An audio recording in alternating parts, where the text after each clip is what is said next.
नमस्कार मित्रों, संस्था पौरुष की ओर से मैं अशोक दशोरा आप सभी का हार्दिक अभिनंदन करता हूँ, स्वागत करता हूँ।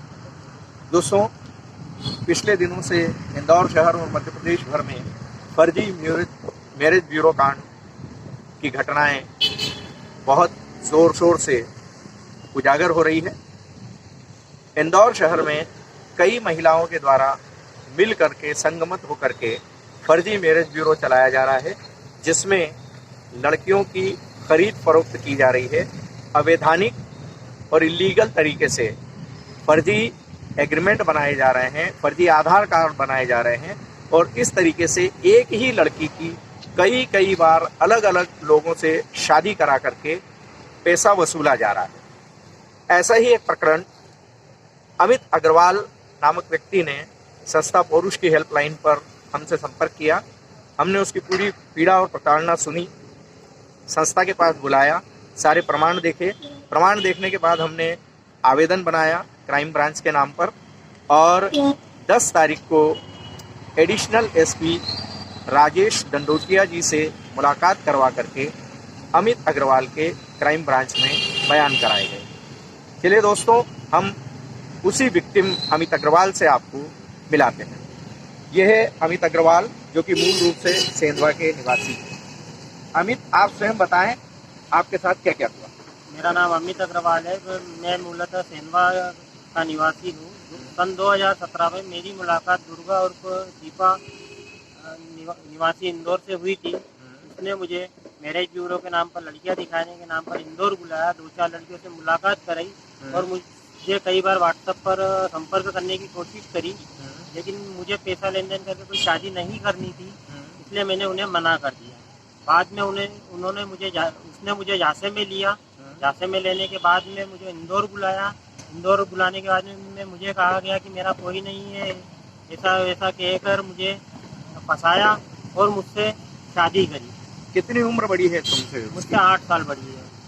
ठीक है, शादी के बाद क्या हुआ? शादी करने के 15 दिन के बाद में मेरी पत्नी गर्भवती हो गई थी। पत्नी गर्भवती होने के बाद में मेरे बच्चे को गर्भ में मार देने की धोस देते हुए उसके पुराने, जो कि 15-20 साल से वो धंधा करते आ रही है, उसकी 2 और बहनें भी यही धंधा करती है, उनकी खुद की बहन और घर की बेटियां भी, जो भी चेन्नई बेंगलोर पैसा लेके शादियां कर चुकी है, उन दलालों के साथ संपर्क करके मुझे उसके साथ में फंसाया और इस धंधे में इन्वॉल्व करने की कोशिश करी। लेकिन मैंने उसका पुरजोर विरोध करा और कई बार आईजी, डीआईजी, मुख्यमंत्री मोदी जी को, इनको सभी जितनी भी मैं हेल्प ले सकता था, मैंने सभी को आवेदन करे, लेकिन मेरी किसी ने हेल्प नहीं करी। फिर क्या हुआ? उसके बाद में 8 महीने के बाद में जब मेरी पत्नी गर्भवती हुई, वो मेरे माता पिता के शहर गई। वहाँ पर मैंने यहाँ पर मेरी कोई मदद नहीं कर रहा था, वहाँ पर मैंने आवेदन दिया कि मेरी पत्नी ऐसा ऐसा करती है, गलत काम करती है और मुझे भी इस धंधे में खींचने की कोशिश कर रही है, लेकिन वहाँ पर मेरी किसी ने सुनवाई नहीं करी।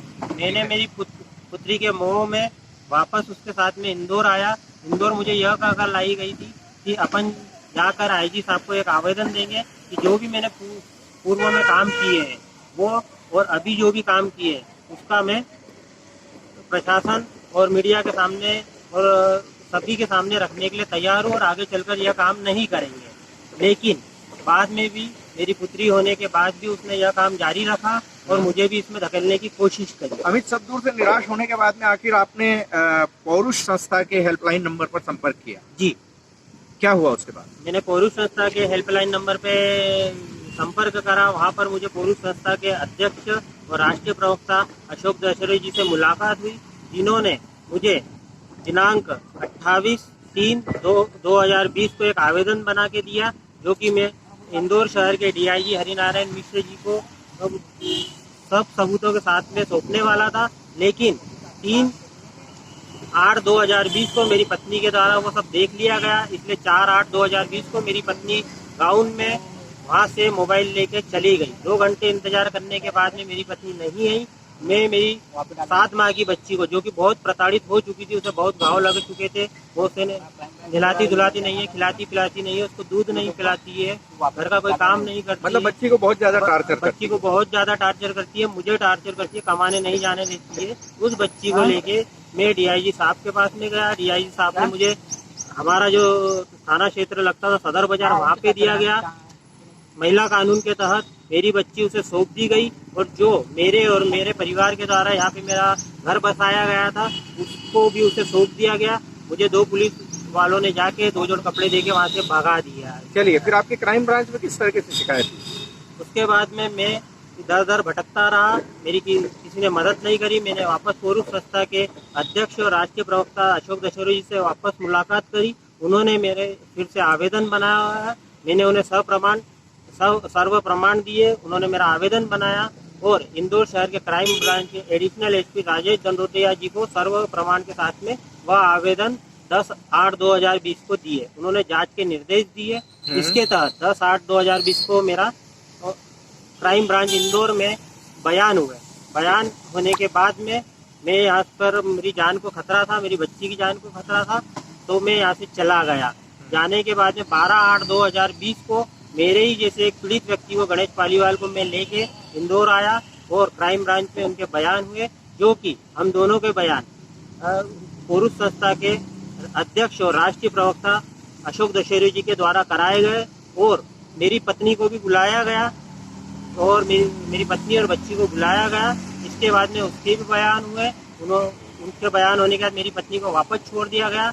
मैंने आज 12/8/2020 को इंदौर शहर के क्राइम ब्रांच के अंदर 200 से 250 ऐसे दलालों के नंबर दिए जो इंदौर शहर से अंतर्राज्यीय स्तर पर चेन्नई, बेंगलोर, मुंबई, पुणे, राजस्थान वगैरह में नकली आधार कार्ड बनाकर, नकली जात धर्म जाति बदलकर, या कम नाबालिग लड़कियों को बालिग बताकर, या फिर जिनकी 2-3 शादियां हो चुकी है उनका सब कुछ बदल कर शादियां करते हैं। 2-2, 5-5, 10-10 लाख रुपए देते हैं और बाद में वो लड़कियों को भगा दिया जाता है।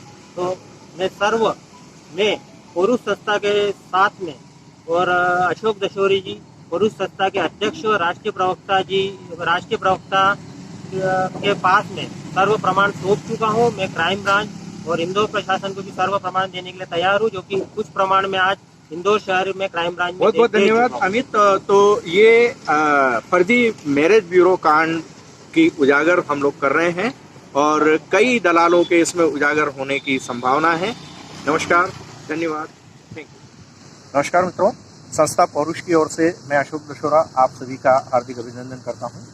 दोस्तों, आज हम एक ऐसे विक्टिम से आपको मिलाने के लिए जा रहे हैं जिसकी शादी इंदौर की 3 महिला दलालों ने 1.5 लाख रुपए नगद लेकर के कराई थी। संगीता तिड़के नाम की एक महिला से गणेश पालीवाल नाम के लातूर के रहने वाले, जलगांव के रहने वाले व्यक्ति से कराई थी। संगीता तिड़के सिर्फ 15-20 दिन उसके साथ में रही और उसके बाद में 60-70 हज़ार रुपये की ज्वेलरीज और 17 हज़ार नगद लेकर के फरार हो गई। गणेश दर दर तक भटकता रहा लेकिन किसी ने सुनवाई नहीं की। आज दिनांक 12/8/2020 को हमने संस्था पौरुष के जरिए इनके क्राइम ब्रांच में बयान कराए। चलिए मिलाते हैं हम गणेश पालीवाल से। ये है गणेश पालीवाल। गणेश, तुम्हारी शादी कब कराई और किसने करवाई? मेरी शादी 25 जून 2019 को। 25 जून 2019 को। किन किन 3 महिलाओं ने करवाई? दीपा मोरे, तारा भाई, सुनीता काकू, इनके द्वारा मेरी शादी करवाई। कितने पैसे लिए? 1.5 लाख रुपए नगद दिए। अच्छा, ठीक है। किससे कराई शादी?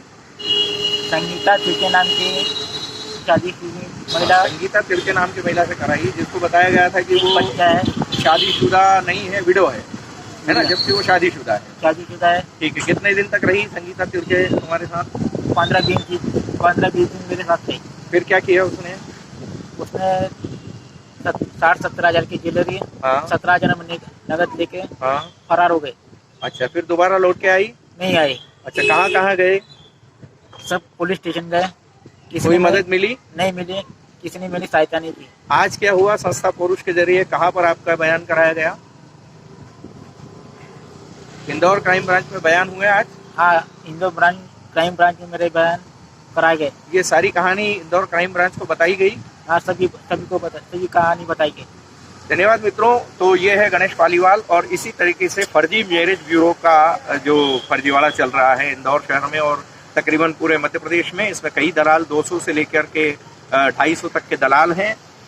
अमित अग्रवाल ने इस पूरे फर्जी मैरिज ब्यूरो कांड को उजागर करने के लिए संस्था पोरुष से संपर्क किया था और अमित के द्वारा क्राइम ब्रांच में एडिशनल एसपी राजेश दंडोटिया जी से हमने संस्था पोरुष के जरिए हमने मिलवाया और उसी के बाद पहले अमित के बयान हुए, उसके बाद पहले विक्टिम गणेश पालीवाल के बयान किए गए। धन्यवाद, नमस्कार।